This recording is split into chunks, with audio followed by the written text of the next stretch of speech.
Welcome to Sports Talk with L-Beasley, and I'm here to discuss some NFL, but actually some more NBA. It's been some statements made in the NBA, but before I get to the NBA, I just want to briefly discuss Patriots re-signing Deion Branch to the team. Some people were happy about it, some people did not like it. I mean, for me personally, I don't like the fact that the Patriots have reduced Wes Welker's role anyway. So for me, this is just kind of like, I know they say they're bringing it in for stability, and more than likely, as of right now, he's going to be a number 4 option.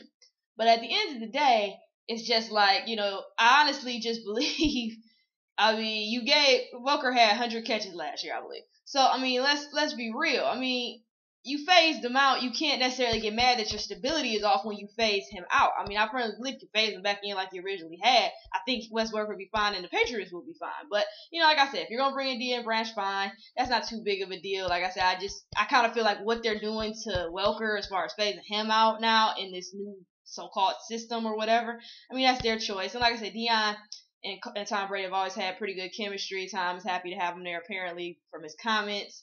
And like I said, right now they're saying he's going to be the number 4 option. We'll find out more, obviously, as the time goes on. But, I'm not against it, but I'm not for it either. It's just, I guess you could just say I'm neutral on this point. I'll see what happens once he actually gets on the field. But at the end of the day, like I said, I already made that clear, last time what they were doing to Welker. I'm not personally a big fan of it. I'm just not. But, other than that, that's just my opinion. Like I said, that's just me. Like I said, I don't like how they're phasing out Wes Welker, but, like I said, Deion Branch, he's still, like I said, still a good receiver, but like I said, I don't think he would have that need necessarily if he hadn't phased out Welker. I'm just saying. Now moving on to the NBA. There's been a lot of comments said in the NBA that's, I'm not going to say they have gone unnoticed exactly, but more so just they're not being made a big deal out of, maybe just because, with NFL and college football now, it's just not worth talking about. But the first comment I wanted to discuss was Grant Hill said when Nash did basically going from Phoenix to Lakers is like going from Duke to North Carolina. Now, basically most people feel like Grant Hill, with him going to the Clippers, he's gonna, he might have got a little hurt, so he might hurt some Sun fans, but nobody really hates the Clippers yet, not like that. But Steve Nash going from the Lakers, that's gonna be hate. Now of course, Steve Nash did the right thing as far as, he was calm about it, he did it with class. This wasn't like a Dwight Howard situation or anything like that. But I guess I get what Grant is saying, but I kind of don't. At the end of the day, he went to the Lakers. It's only so many different teams that he could go to that can really give him a ring. And at this point with Phoenix, you knew he was leaving. He had made that clear. He was not staying in Phoenix. So you knew he was going to want to go. Now I get where Grant Hill is coming from a certain point of view, because I remember not too long ago, Steve Nash said it would be hard for him to put on a Laker jersey, yet he put one on. So I get, so like I said, part of me is like, oh yeah, kind of double standard there, Steve. But at the end of the day, like I said, this is a business. I wrote an article about this on my site that you can go check out on LaurenBisley.com. It's called NBA is Business. And this happened when Ray Allen, left Boston and went to Miami. It was a lot of trader comments and things of that nature, or he's not doing the right, and like I said, when I see stuff like trader or he, or how you gonna leave Phoenix and go to LA, whatever the case may be, it's a business, and you have to go with what's the best opportunity to get you a ring. If that's what your true goal is. If that's not your true goal, I don't make no big deal about it. Like, I thought Grant Hill's true goal was to go get a ring. I thought that, I'm thinking he's going to probably retire in the next 2-3 years. Maybe his goal is to go get that championship ring. He chose to go to the Clippers. Apparently, that ain't what he want. I'm not to dog the Clippers or anything. I just don't think they're going to win a ring in the next 2 to 3 years. So, like I said, I get what he's saying is like transfer from Duke and Carolina, but at the end of the day, like I said, this game is a business. He has to go where is the best opportunity for him to score and where a team needs him at point. Certain teams who are on championship caliber didn't need him. And low-key, I think y'all would have made the same big deal if his butt had gone to Miami. And Phoenix don't like Los Angeles. Who cares? Like I said, no team like no team nowadays in the NBA. I don't really, I get what I'm saying because it is somewhat of a rivalry if you look back. But at the end of the day, like I said, this game is a business. I get what, Grant is saying, I don't know how you compare Duke to Phoenix, but, whatever. I get what he's saying, but at the end of the day, this is a business. If they want to get mad, I think he's going to get a warm welcome. He made Phoenix for years. At the end of the day, I mean, like I said, if you're true fans of the Phoenix Suns, you true fans of Steve Nash, I mean, hey, you respect his choice and you hope he gets a ring. It's not his fault that Phoenix couldn't do it for however many ever years he was there. So at the end of the day, I think he'll get a warm welcome. I think it might be a couple boos here and there, but I think he'll get a fine welcome. Like I said, not necessarily cheers and everything, but, I think he'll get a warm welcome from the fans. I don't think he'll get booed. I would be surprised if he really gets booed, but that's just me. Moving on. Dwight Howard has made some comments basically saying he was in a tug of war. His whole problem was he just wanted to, he didn't want everybody to hate him. He says he doesn't have any regrets, as far as what's going on with, the Lakers now, as far as, him being there. But he said, I never wanted anybody to hate me, I want everybody to love me, like me for sticking around and doing what they wanted me to do and making everybody else happy.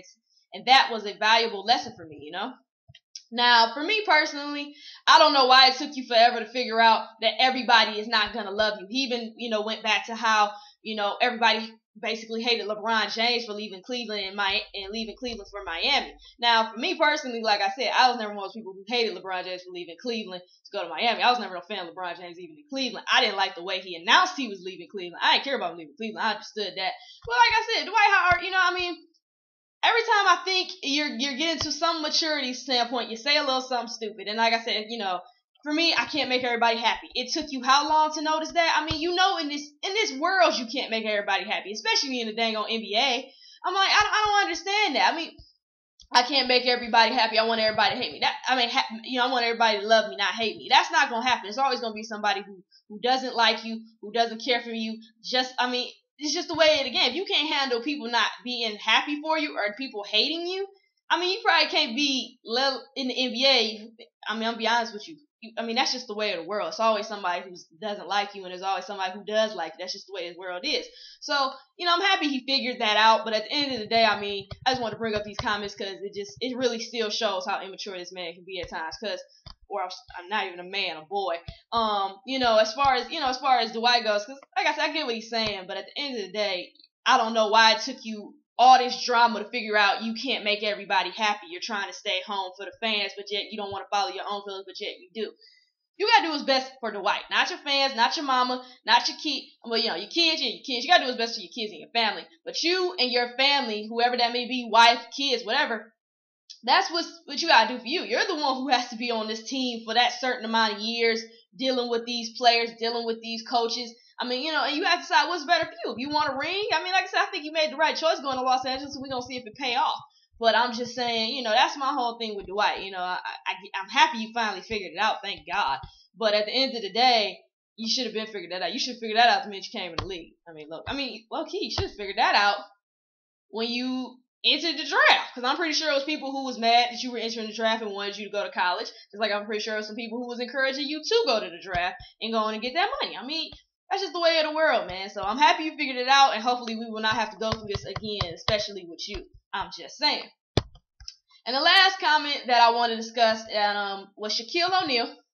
Shaquille O'Neal, basically, he said he expects the New York Knicks and Brooklyn Nets rivalry to heat up. But he also said in his mind right now, New York Knicks are the better team.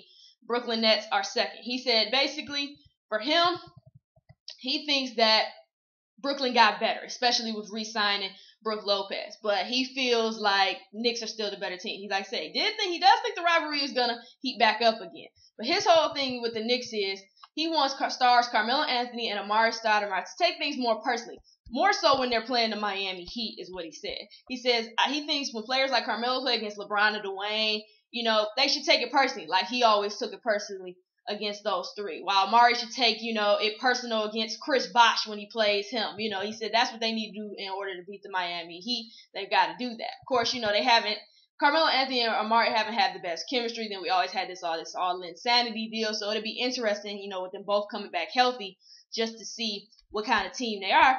Me personally, I'm more towards the Brooklyn Nets being the better team than the Knicks. Not because I don't think the Knicks can No, I don't think it's the Knicks suck or anything. I just don't trust their chemistry issues necessarily. I'm a show me person. You can say it, but until I see it, I'm not gonna believe it. But just like I have my doubts about the Nets, I have my doubts about the Knicks as well. I mean, I have my doubts about both teams. Until I see them play in preseason, let alone the regular season, I'm not really gonna make too big of a deal out of it. That's just my personal opinion. Like I said, I'm personally picking the Nets to be the better team right now. But I do agree with what Shaq said. Carmelo Anthony and Amari, to me, they're competitors, but they're not fierce competitors. That's something I've always admired about people like Dwayne Wade, even LeBron James at times, and definitely people like Kobe Bryant. They take those type of games seriously. Hey, I'm going against the best in the league, or hey, I'm going against some of the top caliber guys, or I'm going against a guy. I mean, for me, if I'm Carmelo Anthony, just think about all the stuff LeBron has beat you at. And you're actually more well-rounded probably than LeBron. I mean, except for the fact he was out of shape last season. But, it's just like, think about that. He beat you out for Rookie of the Year. He beat you to a ring. It's different things like that I kind of want, Carmelo to take personally. And like I say, even Amari. Amari was always a frustrating player for me personally because I always felt like Amari had the skill and the potential to be that elite player. I mean, that monster. I mean, really, kind of be what Blake Griffin is. Maybe not as athletic, but, not even Blake Griffin, just kind of be that big, him and Lamar Odom. I always kind of felt like they were those guys who had all this potential, had the size, the height to be those uncheckable players in ways that they just worked on their game and continued to expand, and they just didn't do it. And now they're these good players, but they could have been great players. So I get what Shaq is saying. They do need to take a person. They need to step up their game, and they need to get these chemistry issues together. Because like I said, let's be real. New York Knicks do have the potential here to be elite. I'm just personally saying that the Nets is better based off what I've seen off the roster, what I think with the players and how they're going to help each other. But like I said, don't get me wrong, Knicks also look well. But until the season starts, at least preseason, I can't really say too much anyway. But like I said, I definitely agree with Shaq said about them. Carmelo, Amari, y'all need to step up y'all game. Y'all need to step up y'all competitiveness level. But at the end of the day, I disagree with Shaq a little bit because I'm picking the Nets to be a little bit better than the Knicks as of right now. And of course, that could always change based off what I see in preseason and regular season. So once again, thank you for tuning in on this segment of Sports Talk with L-Beasley. I hope you enjoyed it. Just wanted to put in some NBA talk. As you guys know, Thursday Night Football is coming up tomorrow, so I'll definitely be talking about that on Thursday. Just kind of give you my idea on who I think is going to win and whatnot, and things like that. But be sure to let me know what you thought of this episode, send me comments, constructive criticism, all that jazz. Let me know what you think, if you agree, if you disagree. I want all your thoughts on this show and previous shows. If you want to be a guest on my show, remember, guys, Sports Talk with L-Beasley has gone Skype. So now you can get on Skype with me and we can have a conversation, do whatever you want to do. So be sure to do that as well. Go check out MoneyballSportswear.com. I cannot stress that enough. Go check them out. You're going to love their gear. Cool gear for affordable prices. The only way to ball is Moneyball. Once again, thank you for tuning in, and I will see you guys tomorrow.